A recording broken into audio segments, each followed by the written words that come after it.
อยู่ว่าเผาตู้โจยเพิ่นสบายดีเผาตู้อ๋อเป็นได้ความรู้สึกโอ้ยพอดีใจเลยลูกเอ้ยดีใจเลยคุณลำรู้ไอ้คนกับการพอได้พอไม่เคยได้จะเถื่อกระดาษพอได้เฮือนสำเร็จก็พอใจนะพอโดยมีพอใจเลยก็หันได้เลยแต่ก็เล่นอยู่พอจะนอนยิ่งหันอ๋อผมก็สิตายเฮือนนอนนะโดยคุณประพันธ์แล้วว่ามันเป็นไปแบบนี้นะกิจการคนให้ได้มีจำคนทำรู้ว่าคนก็มีจิตใจแบบมีสอบมีเข้าทุกโดยจังใดก็ดีใจน้ำพอตู้เพิ่นหลายๆเนาะพี่น้องที่มีผู้ใหญ่มาช่วยเหลือเนาะโดยก็เป็นบุญทางพอตู้เพิ่นเนาะ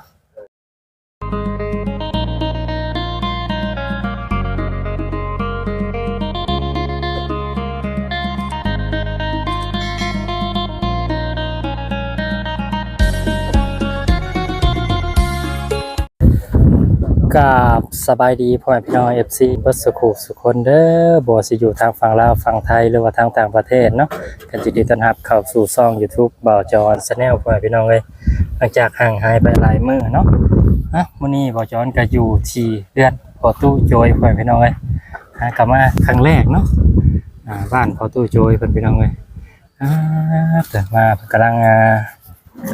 มาส่งบล็อกพี่น้องเอ้ยส่งบล็อกคนบล็อกลงเนาะวันนี้ก็มากันครับสบายดีวันนี้มาทำกันกับเบาแอนพี่น้องเอ้ยเบาแอนพามาเนี่ยเนาะเป็นครั้งแรกเนาะเป็นยังไง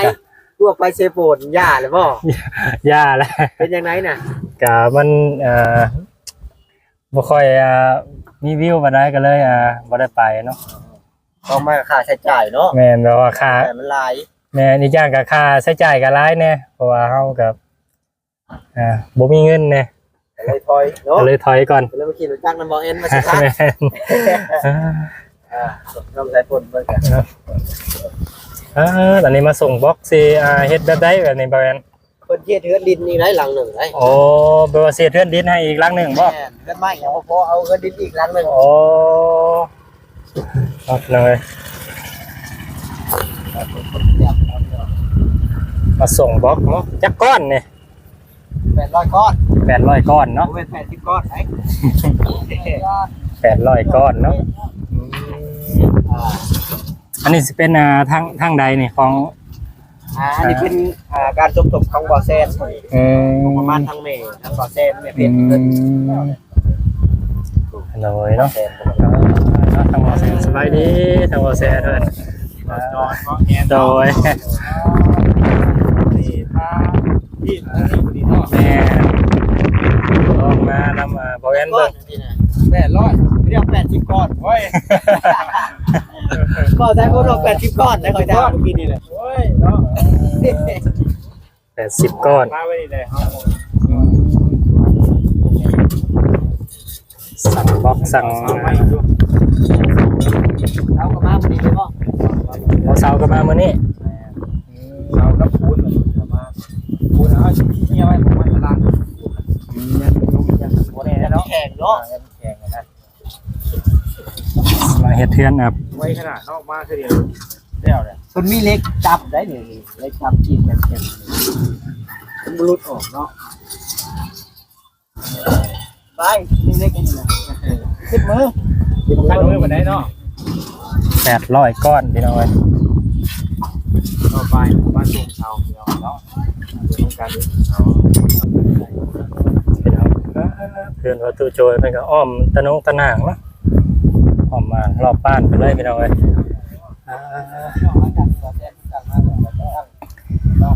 แห่ทรายเพิ่นก็สร้างมาแล้วแหละเนาะนี่สิเป็นบ่อนอาบน้ำเพิ่นพี่น้องอันนี้เนาะบ่อนอาบน้ำบ่อนน้ำก๊อกน้ำใส่น้ำซอยเพิ่นเนาะ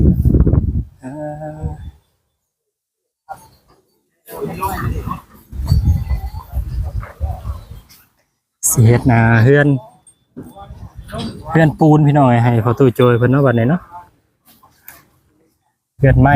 เฮ็ดแล้วเลยพี่น้องจากเฮ็ดเป็นเฮือนปูนเนาะให้เพิ่นบัดนี้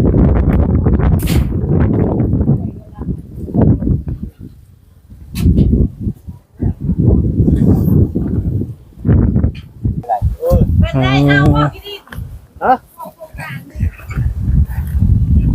ี่ว่าเผาตู้โจยเพิ่นสบายดีเผาตู้อ๋อหากะสิเคยเห็นหน้าเห็นหนวดแล้วพี่น้อง เพิ่นยังเดียวไป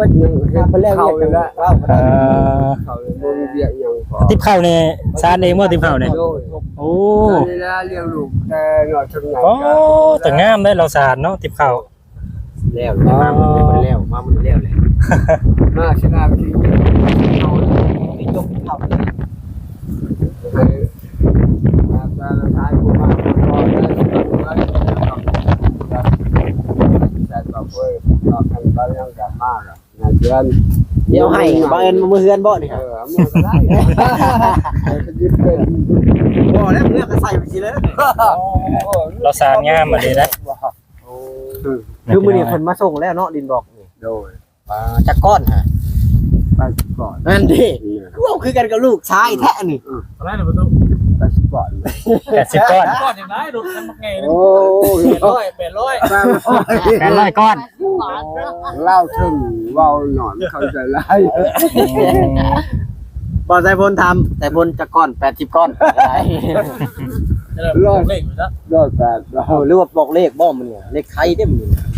ก็พอรู้จักเลย โอ้มันจักเลข80ก้อนนี่พี่น้องเอ้ยจักโมงเลยป้าเรียนโมง โอ้ยเยอะนะ หลายโมงอยู่นี่ก็ได้1 2 3 อะไรก็ไปปล่อยลึก 4เริ่มลบถึงหมู่นอกสู่นี่แหละเป็นการแบบซึ่งมาอย่างนี้แหละเนาะ อ๋อนี่ซื้อมาให้พ่อตู้ปะเนี่ย แม่มีทั้งพี่ทั้งกีตาร์เดี๋ยวจะเบิ่งเด้อบ่จอนจังหน่อยเพิ่นสิซื้อตู้มาให้อีกเนาะนะ ขาดคารีมาเอาทีมไหมครับติดต้าปะเนี่ย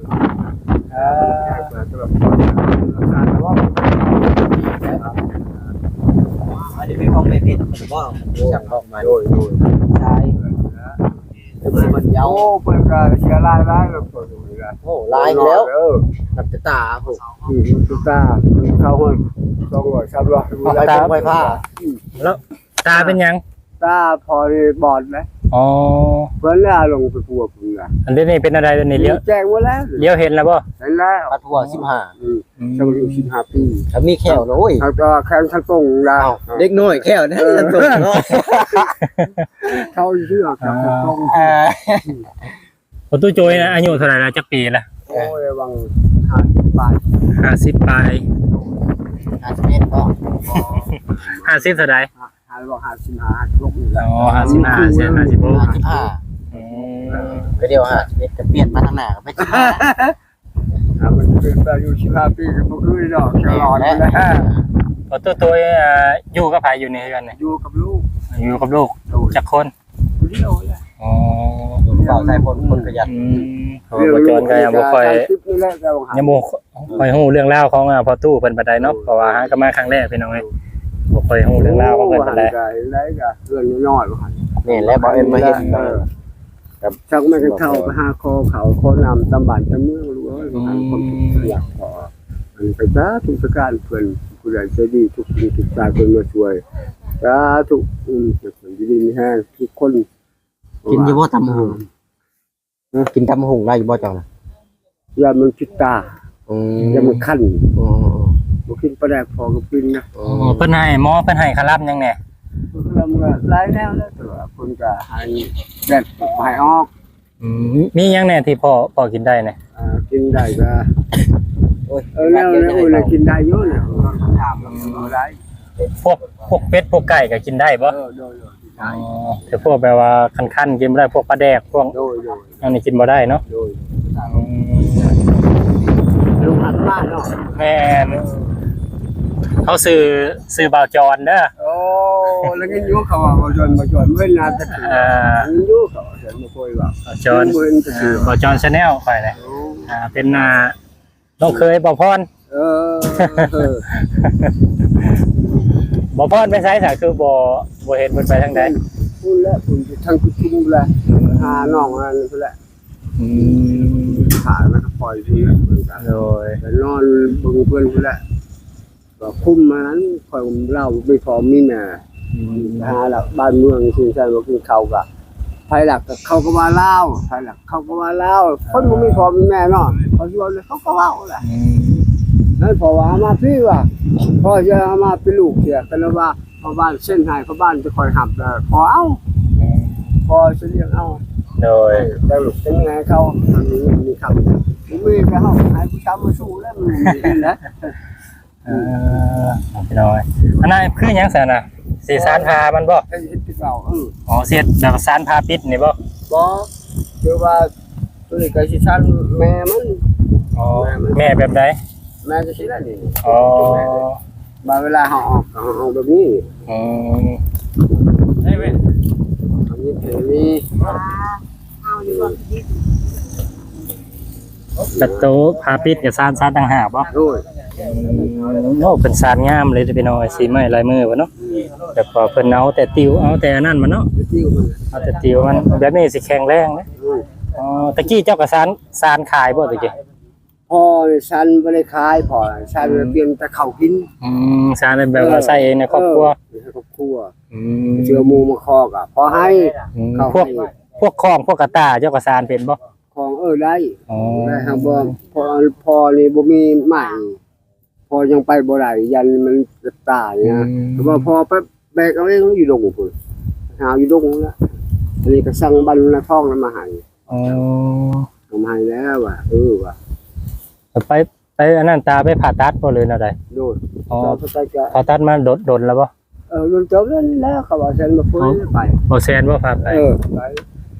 ว่าพออยู่เอารถแล่เพลแล่ไม่รู้บ่แล่ผู้ว่าโอ้120เลยมาฮอดแล้วสวรรค์นี่แหละอ๋อตัวไว้อยู่นี่ว่ะแล้วคนบ่เห็นหูว่าบ่ไปว่ารถบ่ไปว่ะบัดแล้วเลยแจ้หูจังตาอยู่เป็นชลวินฮักแต่เลยพออ๋อโธ่ตายนี่ว่ะเมื่อฮอดเฮือนจนสว่าง เลยพอตู้กินข้าวกินน้ำแล้วบ่ กินได้แต่เช้านี่ อ๋อข้าวเที่ยงเด้ เสียงยัง อ๋อเที่ยงยังบ่กินเนาะยิบตำบ่แอนว่าสิตำมะคุ่งตำข้าวปุ้นสู่กินได้บ่หรือว่าบ่ได้ในการตาเนาะ ยังอันนี้นะแปลกก็บ่ได้กินนี่มันบ่ได้แซ่ของนู้นบ่ได้กินครับกับป้าเขาว่าฉันมาเพิ่นป้าไก่ใหญ่ ปิ้งไก่ปิ้งหยังมันกินได้เนาะ โดย เป็นประตูเป็นซานติบเข้าพี่น้องเอ้ย ใส่ต้องใส่น้ำมันมีใส่น้ำ ใส่น้ำแล้วมันสิอ่อนบ่ โดยมันอ่อนเขาก็มันห่าวแล้วก็มันแตกแล้ว ไม่ลืมเนี่ยเอาแหละเขาไม่ลืมนะไม่ดีเขาว่าไม่แก่แล้วทันบ่ได้ไม่พุ่งตะพูตะพาได้ เขาก็เอามาตะพูตะพาแล้วเขามาเอาไว้ในบ้านเขาปลูกนะ ไม้หยังเอาสารนี่ไม้ไผบ้านบ่หรือว่าไม้ ไม่พุ่งเลย ไม้พุ่ง มาแต่เนื้อพุ่นเลย อ๋อมาแต่เนื้อ โดย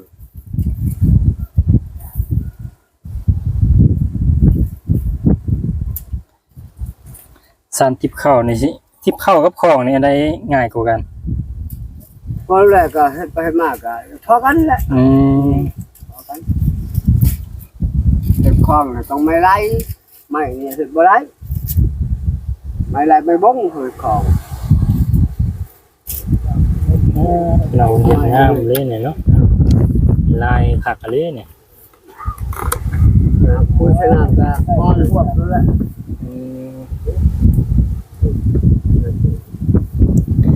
อันตรสารมาได้จังอันล่ะ เอาไปช่อง เราก็ได้2อันพี่น้องเป็นเราเนี่ยเอาแต่ติวมันเนาะมันก็สิอันนั้นอยู่พี่น้องสิทนอยู่ เรื่องลูกแต่เนาะช่วยงานปานนี้ก็อันนี้เราเป็นพอเป็นตาบอดจังบ่ได้ชานพอดีตาแล้วพอดีชาน ก่อนเป็นอยู่บ่ บ่ชานหัน ก่อนเป็นอยู่ ก่อนเป็นแต่ว่า อันนี้ครูมาตอนเพื่อนมียังตอบสนองเพิ่น ไปแล้วแต่ว่านี่ใดกันเต้นคือเก่า เดี๋ยวก็พอแล้วก็ต่อยพี่น้อง คือพอตู้มีครอบครัวจักคนน่ะมีลูกเต้าจักคนน่ะ ผู้เดียวนี่นะ อ๋อมีลูกอยู่คนเดียวนี่บ่ โดย อ๋อ เคยบ้านเคยเมืองมันเคยปล่อยเองนะเคยลูกหลานพ่อแม่ บัด ก็มัน บัดญาติทั้งพ่อได้ซะได้น้องทั้งพ่อได้มีจักคน มีอยู่ยัง2 คนทุกคนเขาก็ทุกข์ยาก คนยังอยู่ในบ้านนี่บ่หรือ ร ว่า ออยู่บ้านนอก อ๋อ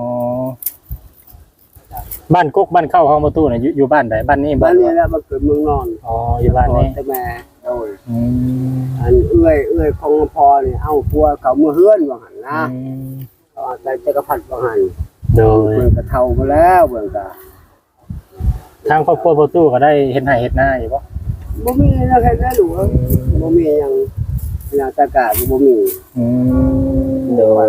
ดินหน้าก็บ่มีพอทุกไปโตพอจะมานี่แหละจนเฮือนละง่อยจนยึกลงพอนอนที่นั้นแหละ อ๋อ อยู่บนใต้คาเฮือนนะจังสิยาวอ่ะ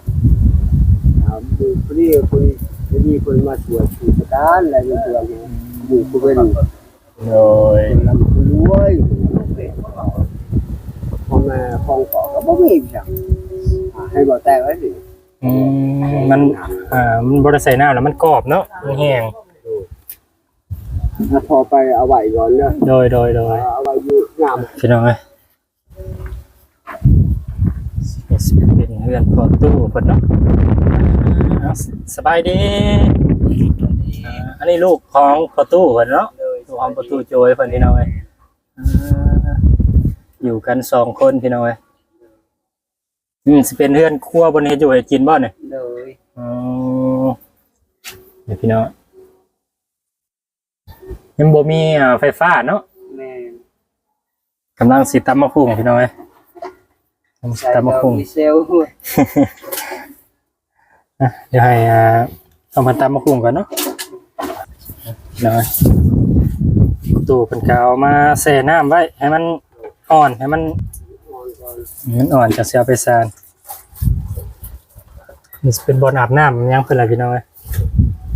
น้ำใส่น้ำหยังบัดน้ำกินได้ใส่ประตูกินได้ใส่ เป็นงานอนามัยเขาบอกใช้มาคุยมาให้ อ๋อกินน้ำอนามัยเนาะ ได้ใหม่นี่ก็ อันนี้บ่ไม้เอาไว้ซาน อ๋อเคินไม้พุ่งบ่ ทุก อื ต่อ ม ไป โอ้ป้องยาวเนาะ กว่าตัวนี้ก็มี โอ้กลัวนี่ก็มีอีก มี อ๋อ โคงใหญ่โคงยาวก็เฮาให้กินเขานี่ อืม ไง ปัดไม้ยังใส่เขาเอามาสานผานี่นะ ทานเอาไม่กระชากก็ได้ พอไม้กระสาก็ได้สานผานี่ได้ นั่น เขาเอิ้น อันนั้นไม่เหี้ย เขาไม่เฮียบ่ ไม่เหี้ย อ๋อ ไม่พัง ไม่เฮียไม่พังแล้วพี่น้องอันนี้สิเป็นสวนเพิ่นปลูกบักม่วงต้นบักนาวเพิ่นเนาะอืม หมดสม มื้อนี้เพิ่นก็มาส่งบล็อกเนาะส่งบล็อกทรายเพิ่นมาส่งมื้อไหนมื้อนี้บ่ซะ โรย อ๋อทางทรายกับหินกับหยังเพิ่นก็มาส่งมื้อนี้เนาะเดี๋ยวยังรอเสาก็เพิ่นสิมาส่งมื้อนี้บ่ทางบ่แซนเพิ่นน่ะ หลอกก็ตำหนักมองดู สิเฮ็ดเป็นเฮือนปูนบ่บัดนี้ โรย อ๋อ ช่องมีช่องห้องนะ สิเฮ็ดเป็นแบบว่าช่วงแบบใดช่วงโมเดิร์นบ่ ขอกระพูเลยไม่ค่อยได้ก่อน โดยจังไดก็ดีใจนำพอตู้โจยเพิ่นได้หลายพี่น้องเอ้ยเป็นได้ความรู้สึก โอ้ยพอดีใจเลยดูเอ้ยดีใจเลยคุณลำรวยคนกับทานคอได้พอไม่ค่อยได้จะเถื่อจะได้พอได้เฮ้ยสำเร็จก็พอใจแล้วพอ โดย มีพอใจแล้วก็หันได้เลยแต่ก็เล่นอยู่พอจะนอนที่หัน อ๋อ ผมก็สิตายเรื่อนนอนละ โดย คนประพันธ์แล้วว่ามันเป็นไปแบบนี้ไงผู้จัดการคนให้ได้มีจำคนทำรู้ว่าคนจะเป็นจิตใจแบบไม่ชอบไม่เข้าทุก โดยจังไดก็ดีใจนำพอตู้เพิ่นได้หลายเนาะพี่น้องที่มีผู้ใหญ่มาช่วยเหลือเนาะ โดยก็เป็นบุญทางพอตู้เพิ่นเนาะแล้วพี่น้องยังรอเสารอปูนเนาะเพิ่นเสียมาส่งบล็อกเพิ่นก็มาส่งแล้วล่ะพี่น้องเอ้ย800ก้อนเนาะเป็นทางบ่อแซนเพิ่นพี่น้องเอ้ยโอเคฝากพี่น้องสำหรับคลิปนี้กับพ่อจอยสิขอจบคลิปไว้สำนี้ก่อนเด้อก็ฝากกดไลค์กดแชร์กดติดตาม จะเป็นกำลังใจให้บ่จอนนะสำหรับคลิปนี้ก็ไปแล้วสบายดีสวัสดีพี่น้อง